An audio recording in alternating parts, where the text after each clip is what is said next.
Amis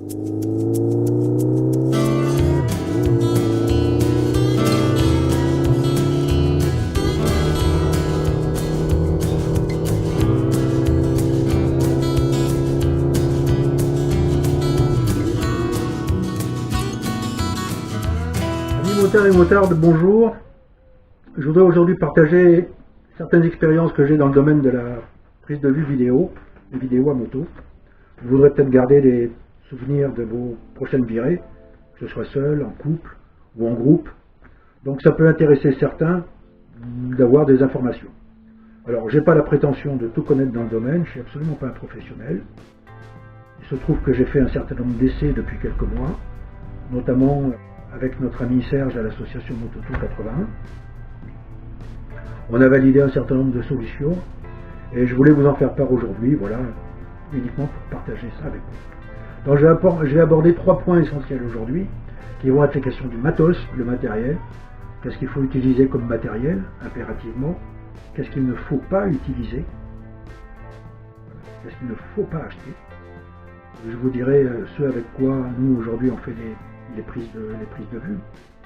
J'aborderai ensuite la question des fixations, comment fixer des caméras sur la moto ou sur le pilote. Et là on a des rendus bien différents, quelles que soient les solutions qu'on adopte.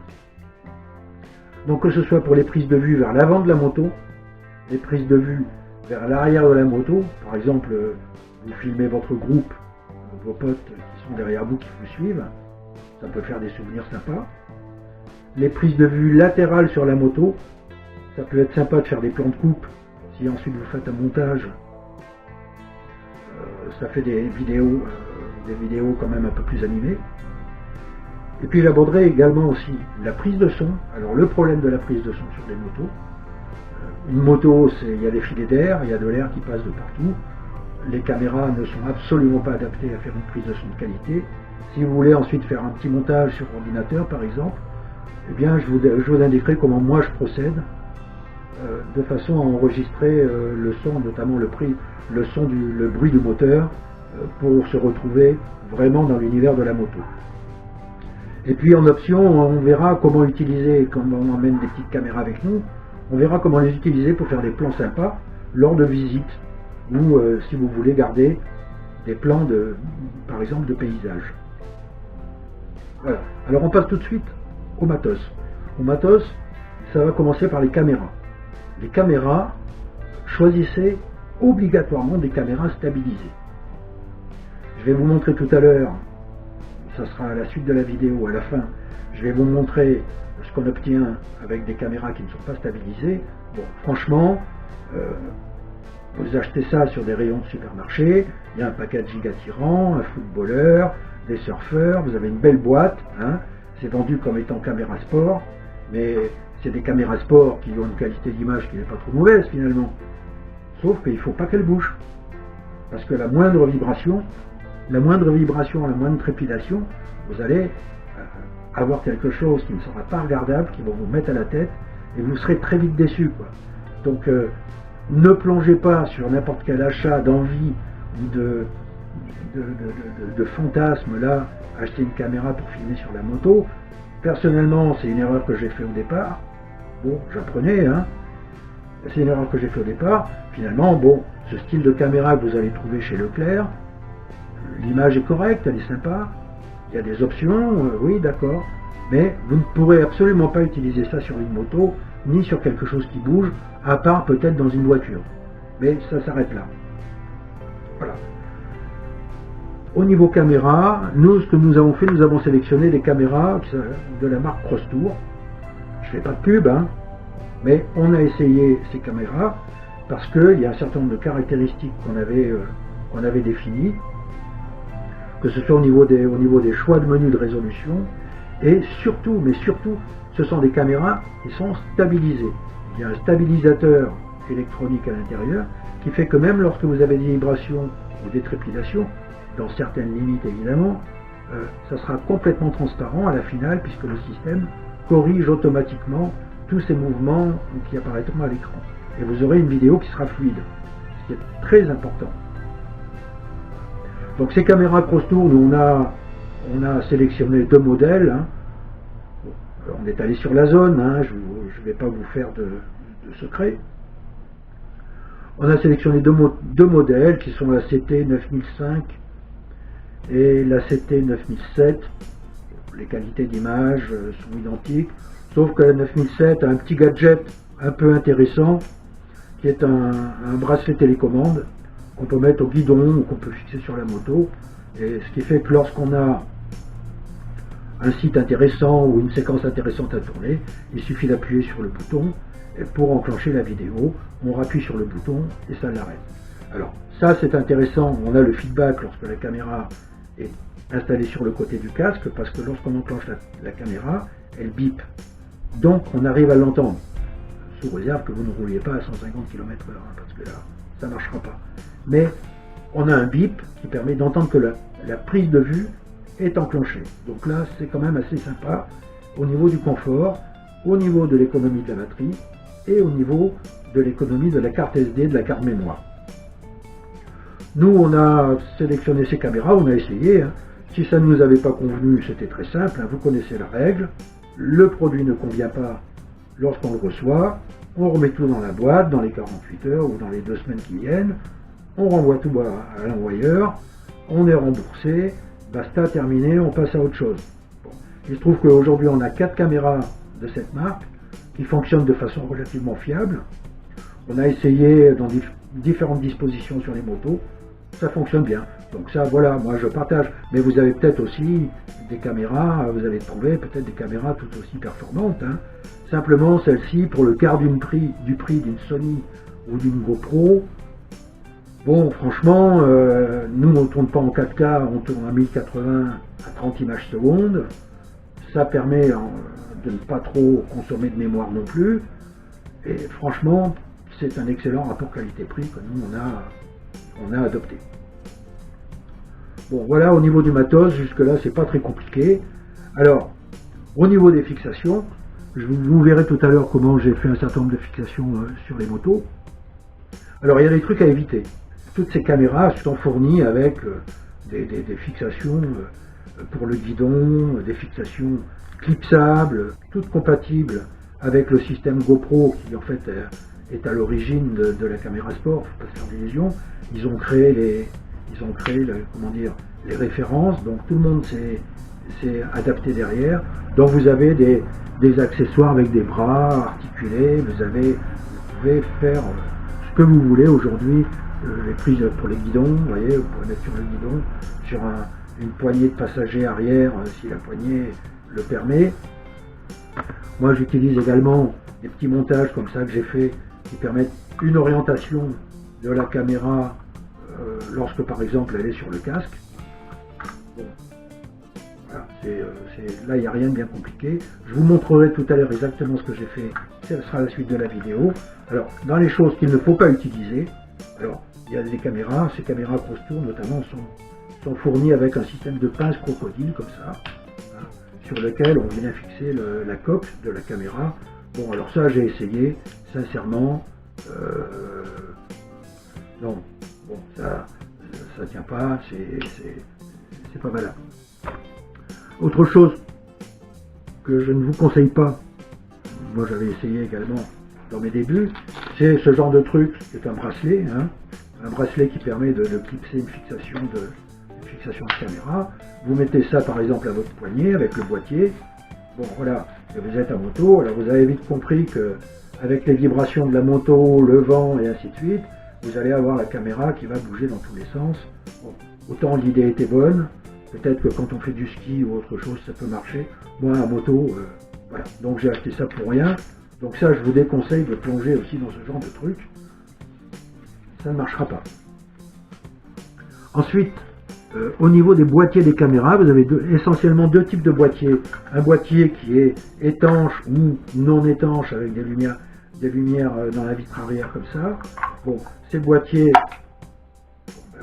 ils protègent la caméra des intempéries, des moustiques, de tout ce que vous voudrez. Bon, c'est pas mal. Et puis vous avez des petits boîtiers qui sont orientables comme ça. Vous verrez tout à l'heure comment j'ai fixé ça sur la moto. C'est très simple, hein, c'est des petits boîtiers dans lesquels on vient fixer C'est un système de clip, on vient fixer la caméra. Et c'est orientable, on peut faire un petit peu ce qu'on veut aussi avec ça. Moi, je ne conseille pas d'utiliser ça à l'avant de la moto, parce qu'il est bien évident que vous allez choper des moustiques, vous allez choper des poussières, voire des gravillons. Tout ça, ça va arriver sur l'objectif. Par contre, vous pouvez l'utiliser à l'arrière. Je vous montrerai tout à l'heure comment j'ai monté sur ma Yamaha, sur ma moto. La caméra est orientée vers l'arrière, et là, il y a peu de chances que les moustiques viennent frapper l'objectif. Voilà pour les fixations des caméras. La suite détaillée dans les séquences qui vont arriver ensuite. Si après vous voulez faire des plans de site, vous êtes en balade, vous avez emmené vos petites caméras. Vos caméras, elles sont avec vous, vous ne les laissez pas sur la moto, vous les prenez. Alors vous pouvez envisager de filmer avec ces petites caméras, faire des plans pour garder un souvenir. Mais bon, ne vous faites pas d'illusions, ces petites caméras sont très légères, pèsent quelques grammes. Vous n'aurez jamais la stabilité d'une caméra de télévision, et elle fait 2 ou 3 kg, donc il y a une certaine stabilité à la base, de par sa masse. Donc tenir ça à bout de bras comme ça, même avec un objectif stabilisé dans la caméra, je vous assure, j'ai fait l'essai, ça ne sera pas top. Moi, ce que j'utilise, j'ai investi dans un manche stabilisé, ce qu'on appelle un manche gyroscopique, 3D. C'est un système avec des petits moteurs qui permettent d'orienter, de garder l'orientation de la caméra et d'éviter les tremblements. Alors c'est très simple, le système fonctionne comme ça. Voilà, la caméra est donc dans ce premier mode. Il y a plusieurs modes qu'on peut programmer, c'est très simple. Mais dans ce mode, la caméra, vous voyez, est stabilisée, c'est-à-dire que si on bouge, là dans ce mode, la caméra sera toujours à l'horizontale. Si ensuite vous voulez faire des plans vers le haut, vers le bas, un panoramique ou autre, il y a un autre mode que moi j'utilise beaucoup, qui est dans ce système-là, le mode 2, qui permet d'avoir la caméra qui s'incline de façon à pouvoir faire des plans. On aura toujours l'anti-tremblement 3D, mais la caméra va suivre si on veut filmer par exemple une partie vers la hauteur ou une partie vers le bas. C'est quand même assez sympa. Ça donne quelque chose de très fluide à la finale, vous voyez, ça évite les mouvements trop brusques, et donc moi j'utilise ce système-là. Alors ça s'appelle OM, pareil, c'est un truc que j'ai trouvé sur le net, la zone, je ne fais pas de pub, mais voilà, si ça ne convient pas, ensuite si ça arrive, ça ne marche pas. Même chose, même politique, retour à l'envoyeur, remboursement, et ça n'a rien coûté, donc vous pouvez toujours essayer, c'est pas très très cher. Ça, c'est le OM iSteady. Voilà, maintenant je vais vous présenter un petit peu aussi ce que je fais au niveau des prises de son. Pour les prises de son sur la moto, c'est très compliqué. Je vais vous expliquer pourquoi. Parce que sur une caméra, vous avez l'air qui passe, donc ça va venir saturer le micro. Vous allez avoir quelque chose qui va être inaudible, et donc vous allez avoir un bruit qui correspond à rien. Même chose si votre caméra est dans une coque. Même la coque avec les fentes d'ouverture arrière qui peuvent laisser passer le bruit, bon, vous allez avoir quelque chose de caverneux, vous allez avoir un son pourri. C'est pas la peine d'insister. Si vous voulez faire du montage ensuite et quelque chose de sympa avec le bruit de votre moto, il vous faut un enregistreur audio séparé, petit enregistreur numérique qui enregistre en wave ou en MP3. Ça enregistre en stéréo, c'est très simple à utiliser. Il y a des réglages, différents réglages selon les modèles, mais vous avez des réglages à limiteur automatique, vous avez des réglages en manuel. Bon, personnellement, moi j'utilise en manuel, toujours le plus simple, de façon à avoir le plus de facilité possible quand on est sur le terrain. Tout ça, ça marche également avec une petite carte micro SD. Donc vous pouvez enregistrer des heures et des heures et des heures. L'autonomie est bonne, il y a quelques heures d'autonomie quand on a des piles neuves. Ça marche assez bien, j'ai rien inventé, j'ai découvert ça sur des sites de motards, ils l'utilisent. Alors, bien sûr, vous ne pouvez pas l'utiliser directement comme ça, attaché sur la moto, parce qu'encore une fois, vous allez avoir les filets d'air qui vont venir saturer votre micro. Donc, certains l'enveloppent dans de la mousse et le mettent dans le sac à dos, à l'arrière. À l'arrière dans le dos, c'est à l'abri du vent. Donc là, ça marche. Moi, ce que j'utilise également, c'est j'ai acheté une éponge naturelle comme ceci, que j'ai fendue, que j'ai mis dans une chaussette pour que ça tienne, et une fois que j'ai enclenché mon enregistreur, je le glisse dans mon système, ici, voilà, je rabats légèrement la chaussette, et je mets ça dans le dos, sous le blouson, si bien que c'est à l'abri des filets d'air, et ça fonctionne. Pour synchroniser ensuite, parce que vous allez vous dire, mais oui, mais pour synchroniser l'audio et la vidéo, comment on fait? Alors, encore une combine de motards très simple, un coup de klaxon, lorsque votre enregistreur et vos caméras sont en marche, si bien que lorsqu'ensuite vous allez ouvrir vos fichiers sur ordinateur, vous aurez un top synchro pour aligner les pistes dans votre table de montage, qui seront le coup de klaxon. Si bien que ce soit sur la prise de vue avant, la prise de vue arrière, les prises de vue latérales, vous aurez toujours le top synchro de votre fichier son par rapport à votre fichier vidéo. Donc vous pourrez ensuite synchroniser vos différentes pistes et faire joujou avec votre table de montage numérique vidéo si vous voulez.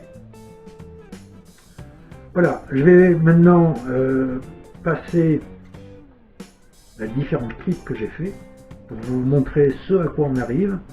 Alors d'abord, ce à quoi on arrive quand on utilise des caméras qui ne sont pas stabilisées. Vous allez voir, c'est pas top, hein. Franchement, il vaut mieux s'abstenir. Ensuite, je vais vous montrer comment j'ai fait certaines prises de vue avec les caméras fixées sur la moto et une caméra fixée sur le côté du casque. Vous verrez que les rendus sont différents selon qu'on dispose la caméra à l'avant, par exemple, du carénage sur la moto, où là vous avez un plan panoramique, et selon que vous mettez la caméra sur le côté du casque, où là vous avez également l'environnement moto avec le tableau de bord, et vous avez quelque chose qui est également très stable, parce que de toute façon, le corps est déjà amorti, le corps amortit les mouvements sur la moto, on a les suspensions, on a une selle, et franchement on a quelque chose de très fluide. Voilà, alors après ces quelques explications, maintenant quelques exemples. Les caméras non stabilisées, vous voyez ce que ça donne quand on est en mode paysage par exemple.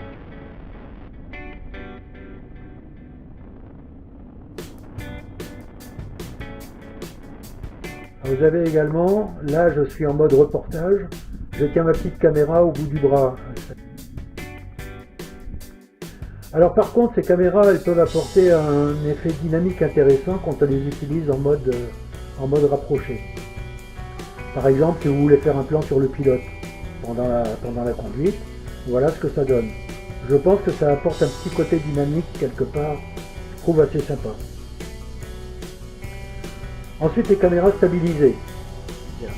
Alors, quand on fixe sur un bracelet ou sur un guidon, enlevez la bague en caoutchouc dans le collier. Là, on est à l'arrière de la Triumph. Et voilà, vous avez un exemple de ce que ça donne.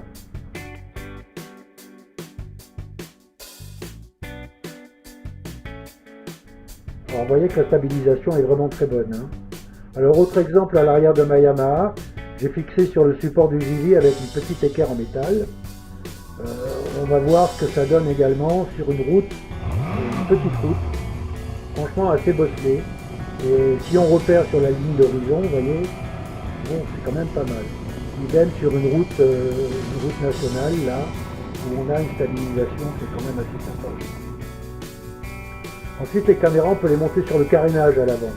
Si vous voulez faire des prises de vue frontale. Alors voilà ce que ça donne, par exemple, sur la Yamaha. Alors vous voyez que j'ai mis un système qui tient le boîtier pour éviter que ça tremble trop, avec un petit lacet et une deuxième accroche. Enfin bon, voilà ce que ça donne en vue panoramique, donc au niveau de l'avant du carénage, toujours sur une petite route qui franchement me sert d'exemple, hein, parce que c'est bien bosselé.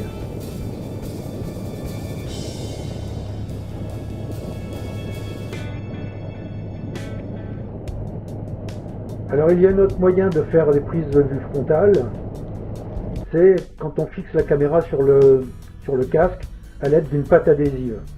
Voilà, la caméra avec son support là, est fixée sur une patte adhésive 3M, ça c'est très important. Et croyez-moi, c'est très solide. Alors moi j'aime bien ça parce qu'on est dans l'univers de la moto, on a le tableau de bord, les rétroviseurs, et vous voyez que la route, comme je vous disais, la moto elle bouge, hein, la route n'est pas confortable. Et là on arrive sur un dos d'âne.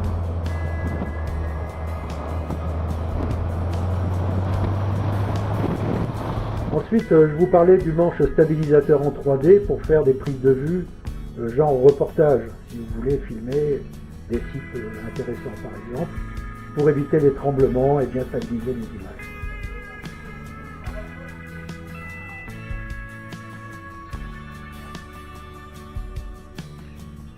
Et maintenant donc l'exemple de prise de son que j'avais fait sur ma Honda avec le zoom. Donc dans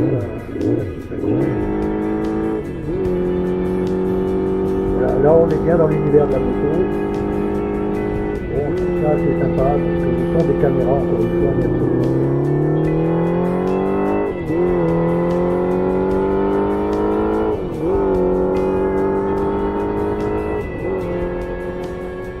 Voilà, j'espère que ce petit compte rendu vous aura plu.